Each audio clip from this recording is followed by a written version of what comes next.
ఎలా పడితే అలా వాక్యాన్ని చదివితే వాక్యం అర్థం అవుతుంది. వాక్యం విలువ మనకు తెలియదు. వాక్యం రాయబడిన వాక్యాన్ని మీరు గమనించిన ఒక సందర్భం ఉంది. దీనికి ఏ సందర్భం ఉందంటే, కొన్ని కీర్తనలు ఉన్నాయి.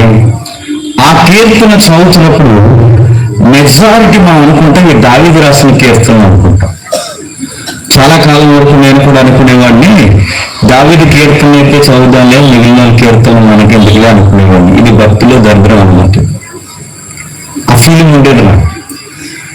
కానీ తర్వాత అర్థమైంది, కొందరు వక్తులు, కొందరు ప్రసంగికులు, కొందరు వ్యాఖ్యానకర్తలు వాళ్ళ పిలిచిన మాట ఏంటంటే, దావీదు కీర్తనలే కాదు, దేవుడు చాలా మంది భక్తుల కీర్తనలు ఈ కీర్తన గ్రంథంలో పెట్టాడు అంటే దావీదు లాంటి తీవ్రత ఉంటేనే పెడతాడు.